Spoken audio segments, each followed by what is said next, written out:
মেহেরপুরে BSF এর push in চেষ্টার সর্বশেষ তথ্য জানাতে যুক্ত হচ্ছেন আমাদের সহকর্মী আসিফ ইকবাল।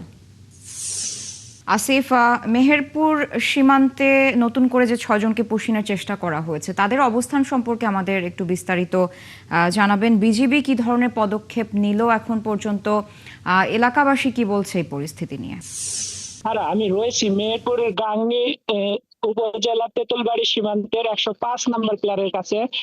আপনি জানেন আজ সকালে ভোরবেলায় ৬ জন ব্যক্তিকে ভারতীয় সীমান্তরক্ষী বাহিনী বিএসএফ তারা ঠেলে বাংলাদেশের দিকে দেয়। এই ইয়াতে প্রতিবাদে এখানকার বিজেপি এবং সাধারণ মানুষ তাদেরকে কিন্তু হলো বাংলাদেশে প্রবেশ করতে দেয়নি। তারা সকাল থেকে কিন্তু শূন্যরেখায় অবস্থান করছে। এই বিষয়ে বিজেপি এবং ভারতীয় সীমান্তরক্ষী বাহিনী বিএসএফ পতাকা বৈঠক করেছে। পতাকা বৈঠকে তারা উভয়েই কিন্তু এই ৬ জনকে নিতে অস্বীকৃতি জানাচ্ছে। তারা এখনো শূন্যরেখায় অবস্থান করছে। আমি এই বিষয়ে বিজেপির সাথে কথা বলছি। বিজেপি যে বিষয়টি বলছে যে পুশিন বা অবৈধ অনুপ্রবেশের ক্ষেত্রে বিজেপি কঠোর অবস্থানে রয়েছে। তারা সীমান্ত পুরা সীমান্ত মাইকিং এবং সাধারণ জনগণকে সচেতন করতেছে যেন কোনো অবৈধ অনুপ্রবেশ যেন বাংলাদেশে না ঘটতে পারে এবং অনুপ্রবেশের ক্ষেত্রে তারা কিন্তু কঠোর রয়েছে। সারা আসিফ, ধন্যবাদ যুক্ত হওয়ার জন্য। দর্শক, যুক্ত ছিলেন সহকর্মী আসিফ ইকবাল। মেহেরপুরে সীমান্ত পরিস্থিতির আপডেট তিনি আমাদের জানাচ্ছিলেন। এবার আমরা একটু নওগাঁর সাপাহার সীমান্তের অবস্থা জানবো। সেখানে বিজিবি ও বিএসএফ এর পতাকা বৈঠকেও সমাধান না হওয়ায় শূন্যরেখায় রয়েছে পুশিন করা শিশু, নারী, পুরুষ সহ ১৭ জন। সীমান্তের সর্বশেষ অবস্থা জানাতে নওগাঁ থেকে যুক্ত হচ্ছেন আমাদের সহকর্মী তন্ময় ভৌমিক। তন্ময়, শূন্য রেখায় যে ১৭ জন রয়েছেন তাদের সবশেষ আপডেট আমাদের জানাবেন। ধন্যবাদ। তারা আপনাকে জানিয়ে রাখি, গতকালকে যে পতাকা বৈঠকের মাধ্যমে কিন্তু বাংলাদেশে তারা প্রতিবাদ জানিয়েছিল, বিজেপির পক্ষ থেকে কড়া প্রতিবাদ জানিয়েছিল। সেই প্রতিবাদের পরও বৈঠকে হয়েছিল অনুষ্ঠিত দুপুর ২টার দিকে। বৈঠকের পর কিন্তু সেখান থেকে তাকে নিয়ে যাওয়ার জন্য এবং ভারতের পুশ ব্যাক করার পক্ষ থেকে বিএসএফ এর পক্ষ থেকে সেখান থেকে তাদেরকে নেওয়া হয় নাই।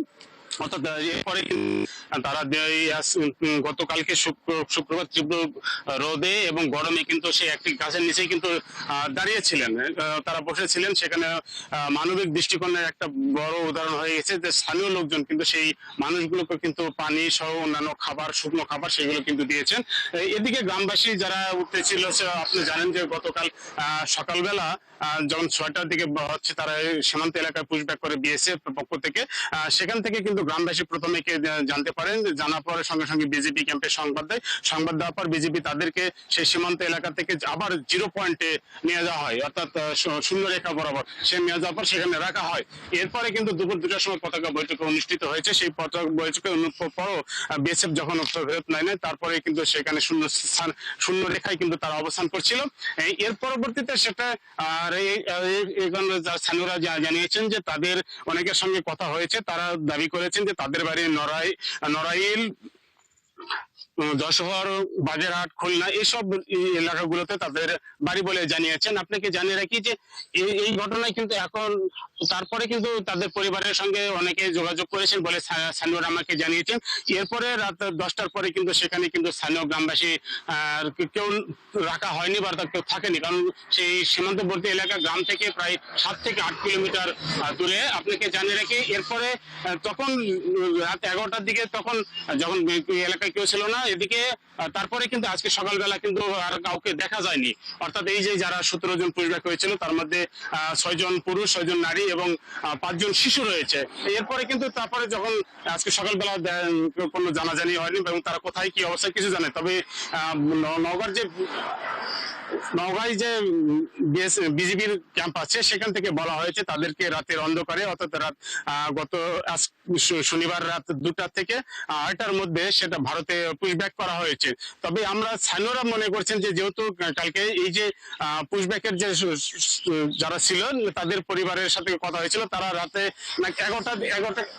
১১টার দিকে এসেছিলেন। ১১টার দিকে আসার পরে কিন্তু তারপরে কিন্তু আর কিন্তু পাওয়া যায়নি। অর্থাৎ এই নিয়ে ধরনের ধোঁয়াশা শুরু হয়েছে যে আসলে তারা ভারতে পুশব্যাক করেছে না তারা সেই খুলনা বা বাগেরহাট তাদের নিজ এলাকায় ফিরে গেছে। এদিকে যদিও জোরালো ভাবে বিজেপি বলা হচ্ছে যে তাদেরকে ভারতে পুশব্যাক করা হচ্ছে, কিন্তু আমরা স্থানীয়দের মধ্যে সেটা কিন্তু এখনো ধোঁয়াশায় রয়েছে।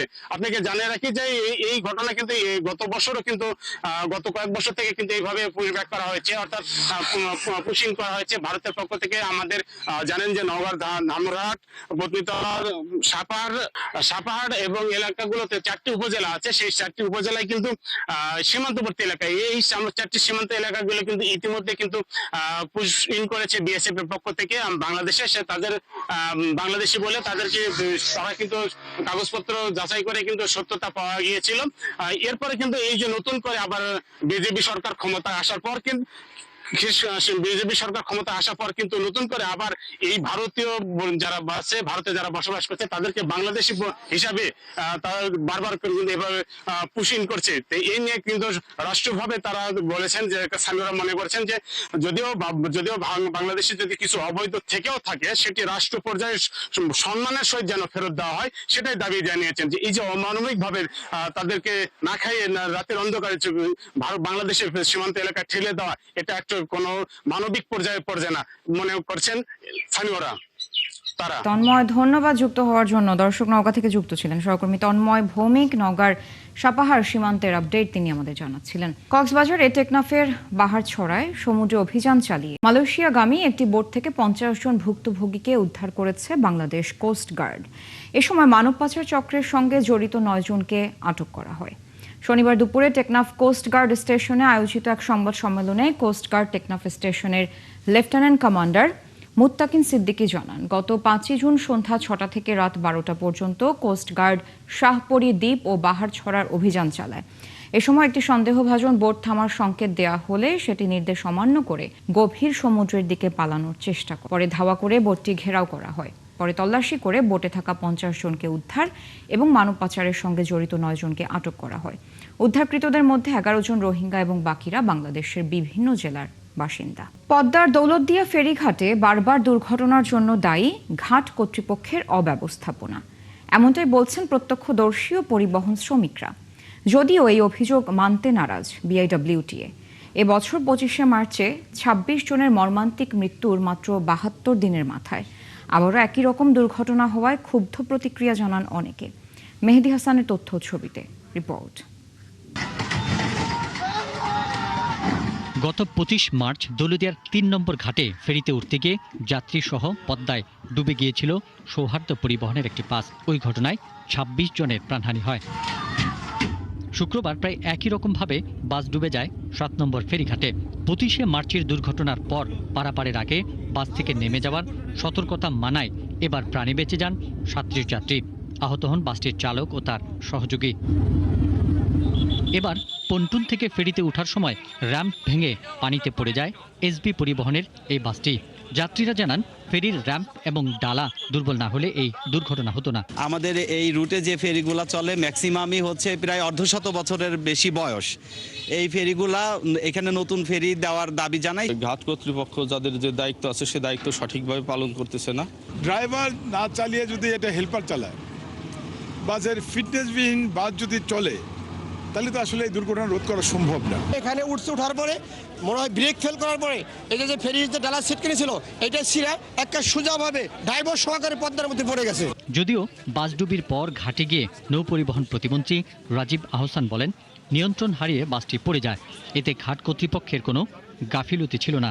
আর জেলা প্রশাসক সবাইকে আরও সচেতন হওয়ার আহ্বান জানান। দ্রুতগামী গাড়ি যদি ফেরির ডালায় আঘাত করে সেটি ভেঙে গেলে তো সেটি আশ্চর্য হওয়ার মতো কিছু বিষয় না। এবং যেহেতু ড্রাইভার এবং হেল্পার আহত আছে, আমরা গাড়ির ফিটনেস চেক করে দেখব, ড্রাইভিং লাইসেন্স চেক করে দেখব, আরও যে বিষয়গুলো আছে সে বিষয়গুলো আমরা চেক করে দেখব। তাদেরকে অনুরোধ করছি যে প্রত্যেকটি জীবন মূল্যবান, আমরা যাতে প্রত্যেকে সচেতন হই, প্রত্যেকে তার দায়িত্ব সচেতনভাবে পালন করি এবং মানুষের জীবন রক্ষা করি। শুক্রবার বাস ডুবির ঘটনায় নৌ পরিবহন মন্ত্রণালয় ও জেলা প্রশাসন 10 সদস্যের আলাদা দুটি তদন্ত কমিটি গঠন করেছে। পিন্টু হাজং, 71। কুড়িগ্রামের রাজারহাটে পিকআপ ভ্যানের সাথে মোটরসাইকেলের সংঘর্ষে মারা গেছেন বাবা ও ছেলে। রাজারহাট থানার ভারপ্রাপ্ত কর্মকর্তা মামুনুর রশিদ জানান, সকালে রাজারহাট তিস্তা মহাসড়কের কসাইটারি শিমুলতলা এলাকায় একটি মোটরসাইকেল ও একটি পিকআপের সংঘর্ষ হয়। এতে দুমড়ে মুচড়ে যায় মোটরসাইকেলটি। গুরুতর আহত হন মোটরসাইকেল আরোহী বাবা সিদ্দিক শেখ ও ছেলে দুলু মিয়া। পরে কুড়িগ্রাম জেনারেল হাসপাতালে মারা যান দুলু মিয়া এবং রংপুর মেডিকেল কলেজ হাসপাতালে নেয়ার পথে মারা যান সিদ্দিক শেখ। নারায়ণগঞ্জের সোনারগাঁয়ে ঢাকা চট্টগ্রাম মহাসড়কে কাভার্ড ভ্যান উল্টে চালক বাবলু নিহত, তার সহকারী গুরুতর আহত হয়েছেন। সকাল ৮টার দিকে উপজেলার নয়াগাঁও এলাকায় মহাসড়কের ঢাকামুখী লেনে এ দুর্ঘটনা ঘটে। পুলিশ ও স্থানীয়রা জানায়, একটি কাভার্ড ভ্যানের চলন্ত অবস্থায় হঠাৎ চাকা ফেটে যায়। এতে চালক নিয়ন্ত্রণ হারালে গাড়িটি সড়কের পাশে থাকা পল্লী বিদ্যুতের খুঁটিতে সজোরে ধাক্কা দেয়। এতে কাভার্ড ভ্যান চালক বাবলু ঘটনাস্থলেই নিহত হন। এ সময় তার সহকারী গুরুতর আহত হন। তাকে উদ্ধার করে হাসপাতালে পাঠানো হয়েছে। কাঁচপুর হাইওয়ে থানার ভারপ্রাপ্ত কর্মকর্তা মোহাম্মদ শামীম শেখ জানান, আহত সহকারীর পরিচয় এখনও নিশ্চিত হওয়া যায়নি।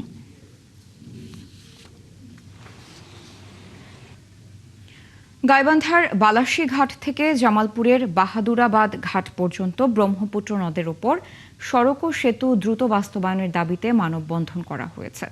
শনিবার দুপুরে জেলা শহরে আসাদুজ্জামান স্কুল অ্যান্ড কলেজের সামনে মানববন্ধন করে গাইবান্ধা সামাজিক সংগ্রাম পরিষদ। আয়োজকরা জানান, বালাসী সেতু বাস্তবায়ন হলে গাইবান্ধা ও জামালপুর সহ উত্তরবঙ্গের সঙ্গে দেশের অন্যান্য অঞ্চলের যোগাযোগ ব্যবস্থায় পরিবর্তন আসবে। এতে অর্থনীতি, কৃষি ও বাণিজ্য খাতে নতুন সম্ভাবনা তৈরি হবে। এদিকে সারা দেশে একযোগে ডেঙ্গুর প্রাদুর্ভাব রোধে সচেতনতামূলক র্যালি, লিফলেট বিতরণ ও আলোচনা সভার আয়োজন করা হয়েছে। এ সময় সরকারি উদ্যোগের পাশাপাশি জনসচেতনতা বৃদ্ধি বাড়ানোর আহ্বান জানান অংশগ্রহণকারীরা। সহকর্মীদের তথ্য ছবিতে প্রতিবেদন।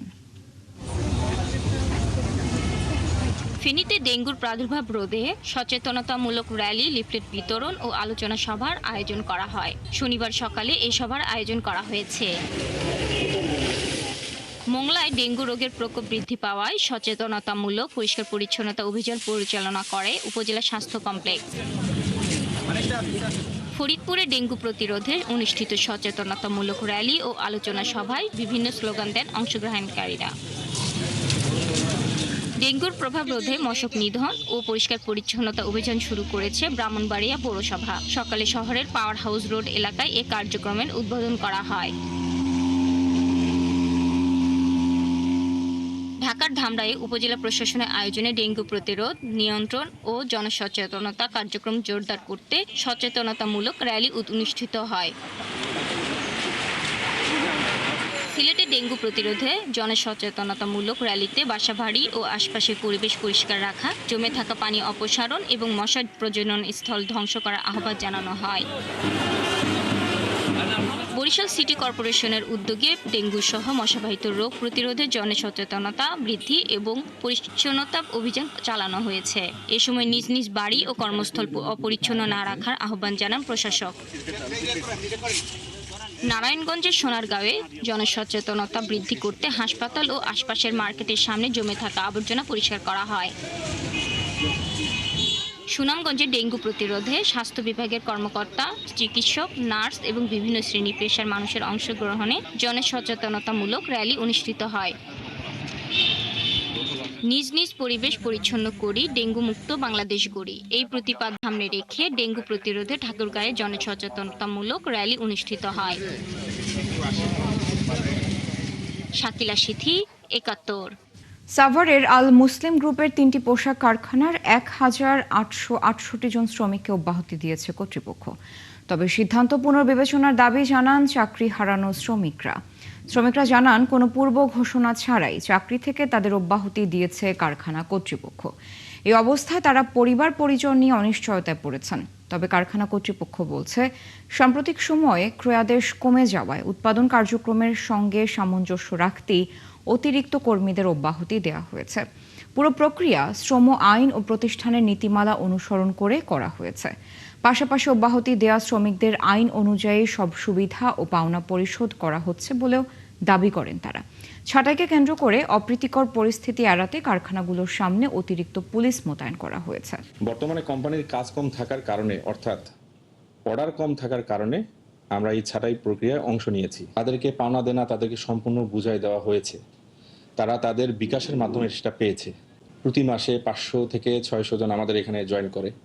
ইনশাল্লাহ আশা করি হয়তোবা সামনে এই কাজ চলে আসবে যখন। আবার এখানে যারা ছাঁটাই হয়েছেন তাদেরকে আমরা অগ্রাধিকার ভিত্তিতেই আবার ইনশাল্লাহ আমরা নিয়োগ প্রদান করব। সৌদি আরবে বিদ্যুৎস্পৃষ্ট হয়ে শামীম হোসেন নামে এক বাংলাদেশি যুবক নিহত হয়েছেন। বৃহস্পতিবার বিকেল 5টার দিকে দামাম শহরের একটি বাসায় ছাদে এ দুর্ঘটনা হয়।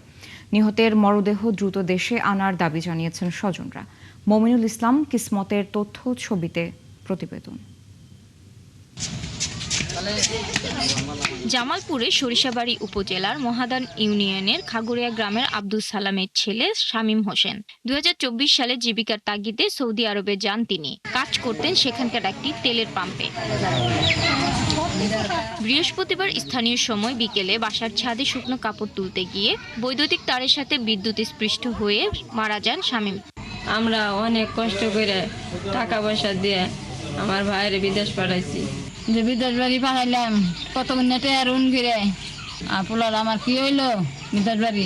আমার ছেলে যে মারা গেল তার 2টা ছেলে আছে, পরিবার আছে, এখন তারা কি করে খাবো?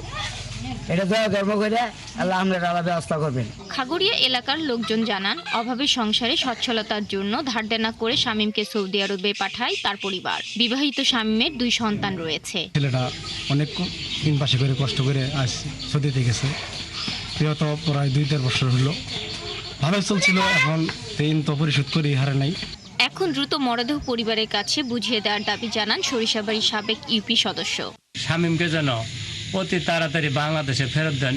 ওনার পরিবারের ওনার স্ত্রী, বাবা, মা এবং কি 2টি সন্তান রয়েছে।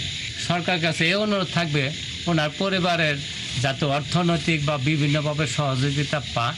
এদিকে সরকারিভাবে পরিবারটিকে সহায়তা দেওয়ার ঘোষণা দিয়েছেন উপজেলা নির্বাহী কর্মকর্তা। শাকিলা সিথি, 71।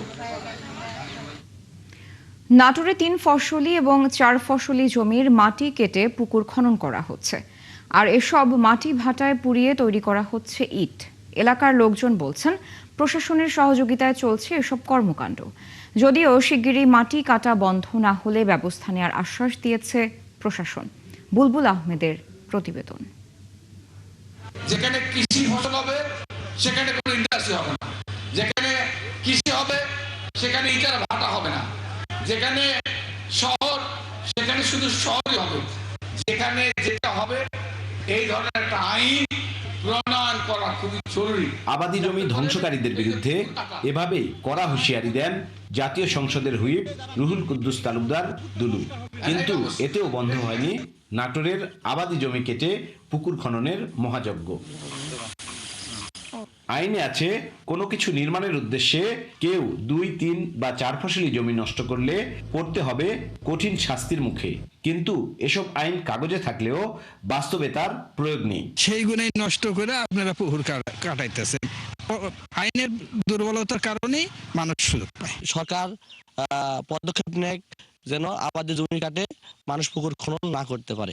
অভিযোগ আছে পুলিশ আর প্রশাসনের লোকেরা মোটা অঙ্কের ঘুষ নিয়ে এসব আবাদি জমিতে পুকুর খনন করতে দিচ্ছেন, পরে সেই মাটি বিক্রি করা হচ্ছে ইটভাটায়। একটা রাস্তা ভেঙে গেলে ওরা ওইভাবেই চলে যাচ্ছে, রাস্তার নানা রকমের সমস্যা হয়। আমরা যে একটা প্রতিবাদ করবো, আমরা নিরীহ মানুষ, সামান্য ভ্যান চালে আমাদের কথা কে শুনবে? উল্টা ভ্যান ট্যান উড়া দিয়া মানে রাত্রেবেলা ভেতরে গুম করে দিবে, এরকম নানা রকমের হুমকি দেওয়ার মাধ্যমে এগুলো কাজকর্ম করে থাকে। আমাদের সমস্যা রাস্তার মাটি বলে যাতায়াতের অসুবিধা, গাড়ি জনগণের অসুবিধা, গাড়ি অ্যাক্সিডেন্ট হয়, ধাক্কা লাগে। এলাকার সংসদ সদস্য ও প্রশাসনের কর্মকর্তারাও আবাদি জমি নষ্ট করে পুকুর খননের বিপক্ষে। জানান এটি বন্ধ না হলে নেওয়া হবে ব্যবস্থা। চলন বিল হলো এছাড়া শস্য ভান্ডারগত সিংড়া, মৎস্য ভান্ডারগত সিংড়া, এটাকে সমৃদ্ধশালী করার জন্য যা যা করার প্রয়োজন আমি তাই করবো। প্রয়োজনীয় ব্যবস্থা নেওয়া হচ্ছে, মোবাইল কোর্টের মাধ্যমে জরিমানা সহ কারাদণ্ড প্রদান করা হচ্ছে এবং একইভাবে আমাদের গোয়েন্দা সংস্থাও তৎপর আছে। কৃষি অর্থনৈতিক জোন নাটোর জেলায় 2014 সালেও আবাদি জমির পরিমাণ ছিল 1,57,000 হেক্টর। 2026 সালে তা এসে দাঁড়িয়েছে 1,45,000 হেক্টরে। এটা কিন্তু খনন হচ্ছে, তো সেটি বন্ধ করা অবশ্যই দরকার এবং এটি বন্ধ করতে পারলে আমাদের যে খাদ্য নিরাপত্তা সেটি কিন্তু নিশ্চিত হবে। সচেতন মহল বলছেন, আবাদি জমিতে পুকুর খনন বন্ধ না হলে জেলায় খাদ্য সংকট হতে পারে। তাই আবাদি জমি সুরক্ষা আইনের দ্রুত প্রয়োগ চান তারা। বুলবুল আহমেদ, ৭১, নাটোর। কক্সবাজারে শহীদ রাষ্ট্রপতি জিয়াউর রহমানের স্মৃতি বিজড়িত পাতলি মাছুয়াখালী খালটি পুনর্খননের উদ্যোগ নিচ্ছে সরকার। আগামী 14 জুন এই কাজের উদ্বোধন করবেন প্রধানমন্ত্রী তারেক রহমান। ওই এলাকা ঘুরে দেখার পর পানি সম্পদ প্রতিমন্ত্রী ফরহাদ হোসেন আজাদ জানান, খালটি আগের জায়গায় ফিরিয়ে এলাকার কৃষি উন্নয়নে যুক্ত করা হবে। কামরুল ইসলাম মিন্টু জানাচ্ছেন বিস্তারিত। কাদামাটি মাখা প্যান্ট, মাথায় ক্যাপ, চোখে বড় ফ্রেমের চশমা, সামনে মাটি কাটার কোদাল। শহীদ রাষ্ট্রপতি জিয়াউর রহমানের এই আইকনিক ছবিটি পিএমখালী এলাকায় মাছুয়াখালী খাল খনন করার সময় তোলা। 1979 সালের 4 ডিসেম্বর ছবিটি তোলা হয়েছিল। সে সময় জিয়াউর রহমানের সঙ্গে যারা খাল কাটায় স্বেচ্ছায় অংশ নিয়েছিলেন তারা জানালেন, দীর্ঘ অযত্নে খালটি শুকিয়ে গেছে। বললেন, তার উদ্বোধন করা সেচ পাম্পটি এখনো আছে খালের পাড়ে। মাঠে হাড়ি ফের গলে নিজে বাদে ফেলাইছি এর সামনে কালাবাদের পাঠিয়া আমরা দেখো আবার যখন কালকাটা শুরু হয়েছে, এখন উন্নয়ন হবে ইনশাল্লাহ বাইলার দোয়া। এখন কালে যখন রুয়া রইব তারপর পানি না পায়, ওই ব্রিজের তো পানি আসে নাই। পানি না উঠলে কৃষকরা পানি কোথায় পাবে, সেহেতু এই খালটা খনন করা অতীব জরুরি। শুক্রবার পানি সম্পদ প্রতিমন্ত্রী ফরহাদ হোসেন আজাদ খালটি পরিদর্শন করতে এসে বললেন, এটি আগের জায়গায় ফিরিয়ে এখানকার কৃষি নির্ভর 1 লাখের বেশি মানুষের জীবন চলার গতি বাড়ানো হবে। এই খালটি আমরা খননের মধ্য দিয়ে এই অত্র এলাকার মানুষের দুর্দশা, দুর্দিন এবং তাদের শেষ সেবার ক্ষেত্রে যে জটিলতা, যে সমস্যাগুলো পড়তো, ইনশাল্লাহ সেটা এখানে একবারে দূরীকরণ হবে।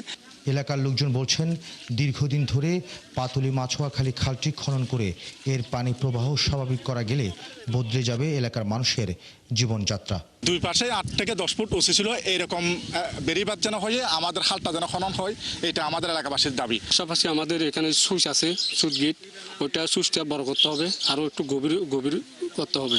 পানি উন্নয়ন বোর্ড বলেছে, প্রধানমন্ত্রী তারেক রহমান আগামী 14 জুন পাতলি মাছুয়াখালী খালের পুনঃখনন কাজের উদ্বোধন করবেন।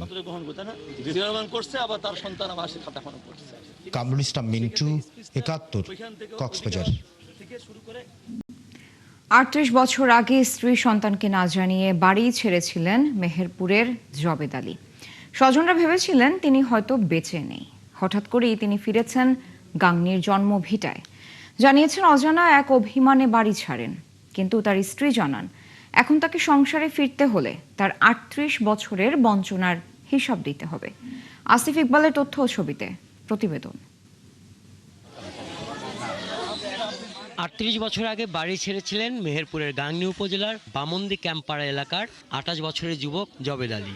স্ত্রী ও 4 বছরের ছেলে জাহাঙ্গীরকে না জানিয়েই দীর্ঘ এই সময়ে স্বজনরা ধরে নিয়েছিলেন তিনি হয়তো আর বেঁচে নেই, কিন্তু সোমবার বিকেলে নিজের জন্মভিটায় ফেরেন তিনি।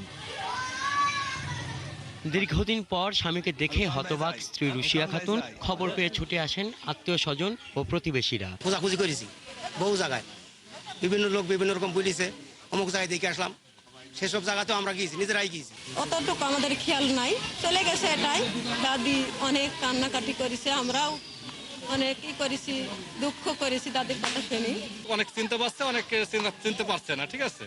দেওয়ার পরে যাই হোক, এখন আমরা তাকে পাই, অনেক আনন্দিত ও উৎসাহিত। জবেদ আলীর প্রথম স্ত্রী রুশিয়া খাতুন বলেন, এখন তাকে মেনে নিতে হলে সন্তান সহ সেই দুঃসময় ও এত বছরের কষ্টের হিসাব আগে দিতে হবে। আমি গাছের কথা খাইছি ঘর ছিল না, ঘর আমার ছেলে বিদেশ খাইতে ঘর কান করে দিছে, 40 বছর গিয়েছে, সেই 1 টাকা খাইলে তো তার 3 বিঘি 4 বিঘি জমির দাম। কি করতে গেছিল, কি করছে সে, ওকে দিতে হবে এটা। অজানা অভিমানে বাড়ি ছেড়েছেন জানিয়ে জবেদ আলী বলেন, অনেকবার ফেরার চেষ্টা করেও পারেননি। মানিকগঞ্জে জমি কিনে দ্বিতীয় বিয়ে করে সংসার করেছেন। 8 বছর আগে দ্বিতীয় স্ত্রী মারা গেছেন। সেই সংসারে তার 11 বছরের একটি মেয়ে রয়েছে।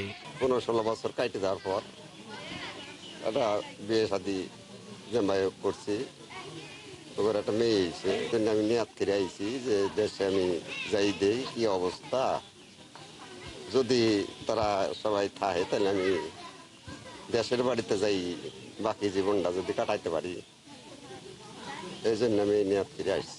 জবেদ আলীর প্রথম স্ত্রীর সন্তান জাহাঙ্গীর এখন প্রবাসী। হাসান আহমেদ, ৭১। বিদেশি আঙুর চাষে সফল হয়েছেন রাজশাহীর বাগমারা উপজেলার কৃষক বোরহান উদ্দিন। ইউটিউব দেখে শখের বশে শুরু করা সেই উদ্যোগ এখন রূপ নিয়েছে সম্ভাবনাময় বাণিজ্যিক বাগানে। সব ঠিক থাকলে আগামী বছর থেকে বাজারজাত করতে চান বোরহান। সংবাদদাতা শামীম রেজাকের সাথে নিয়ে আরো জানাচ্ছেন রাশিদুল হক রুশো। সবুজ পাতার ফাঁকে থোকায় থোকায় ঝুলছে টসটসে রসালো আঙ্গুর। ফলের ভারে কোথাও কোথাও নুয়ে পড়েছে মাচা।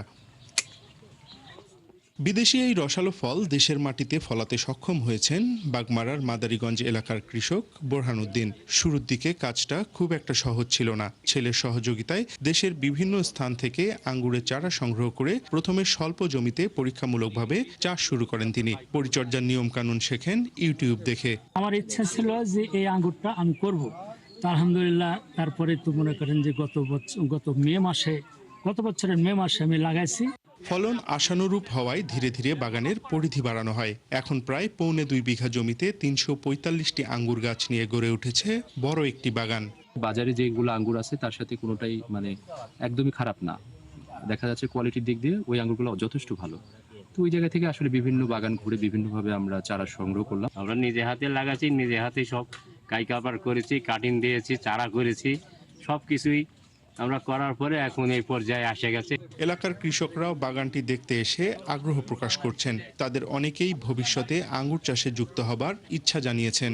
আমাদের বিভাগের মধ্যে সবচেয়ে বড় আঙ্গুরের বাগান, কি আমরা দেখার পর থেকে আমরা মনের ভিতরে একটা আগ্রহ জাগলো। যেমন আঙ্গুর ফল ধরে আছে, মিষ্টি, আমাদের খেতে দিল, ওরা খাইলাম, দেখলাম মিষ্টি। উচ্চ মূল্যের ফসল উৎপাদনে কৃষক ও উদ্যোক্তাদের উৎসাহিত করার কথা জানিয়ে রাশিয়ান বাইকুনুর জাতের আঙ্গুর চাষে সম্ভাবনা রয়েছে বললেন এই কৃষি কর্মকর্তা। আমরা যদি এটাকে পলিনেট হাউসের মধ্যে একটু নিয়ন্ত্রিত আবহাওয়া, নিয়ন্ত্রিত টেম্পারেচারে যদি করতে পারি, তাহলে আমার মনে হয় যে এর ফলনটা আরো বেশি ভালো হবে। চলতি মৌসুমে এই বাগানে প্রায় ৭,২০০ কেজি আঙ্গুর উৎপাদনের লক্ষ্যমাত্রা নির্ধারণ করা হয়েছে, যার সম্ভাব্য বাজার মূল্য প্রায় ২১ লাখ টাকা। রাশিদুল হক রুশো, ৭১, রাজশাহী। বাংলাদেশের শেষ সীমান্ত টেকনাফেও আছড়ে পড়েছে আকাশী নীল ফুটবল উচ্ছ্বাস। ২০২৬ বিশ্বকাপ শুরুর বাকি আর ৪ দিন, তাই শেষ সময় খেলা দেখার উচ্ছ্বাস ঝালিয়ে নিচ্ছেন দর্শকরা। শুক্রবার বিকেলে টেকনাফে আর্জেন্টিনা ভক্তরা বসিয়েছিল এক মিলন মেলা। বিস্তারিত কামরুল ইসলাম মিন্টুর রিপোর্টে। শুক্রবার বিকেলের আকাশটাও যেন সেজেছিল চেনা রঙে। মাথার উপর সাদা মেঘের ভেলা আর নিচে নীল জলরাশি। এদিন আলবি সেলেস্তে থেকে ১৬,৮৬৫ কিলোমিটার দূরে টেকনাফের শেষ সীমান্তের সে পিচ ঢালা পথে সৃষ্টি হয় আকাশী নীলের মানব উর্মিমালা। একটা দুটো নয়, শত শত বাইকার তাদের গায়ে সর্বোচ্চ ব্যালন ডি'অর জয়ী লিওনেল মেসির ফুটবল দলের জার্সি গায়ে উচ্ছ্বাসে মেতে ওঠেন। বিশাল আর্জেন্টাইন পতাকা উড়িয়ে প্রিয় দলের জন্য শুভ কামনা করেন। আমরা চাই আর্জেন্টিনা গত ২০২২ সালে বিশ্বকাপ জয়ী হয়েছে, আমরা চাই তাদের যে পারফরমেন্স, সে পারফরমেন্সের ধারাবাহিকতায় আর্জেন্টিনা আবারও চ্যাম্পিয়ন হবে। এটা হচ্ছে মেসির লাস্ট ওয়ার্ল্ড কাপ, এটা আমাদের প্রত্যাশা কি আবারও আমরা চ্যাম্পিয়ন হব। অবশ্যই শিরোপা ধরে রাখার জন্য আমরা মাঠে এবং মাঠের বাহিরে আমরা আমাদের প্রিয় টিম আর্জেন্টিনাকে সমর্থন করে যাব। শোভাযাত্রা শেষ করে সূর্য ডোবার আগে সমুদ্র তীরে নাচে গানে মেতে ওঠেন সবাই। সবার কণ্ঠে একই সুর, এবারও জয়ী হবে আর্জেন্টিনা। কামরুল ইসলাম মিন্টু, ৭১, কক্সবাজার। চলছে দর্শক, সরাসরি সংবাদ অনুষ্ঠান দেখতে চোখ রাখুন ৭১ ফেসবুক পেজ এবং সাবস্ক্রাইব করুন ৭১ ইউটিউব চ্যানেল। থাকুন ৭১-এর সাথেই।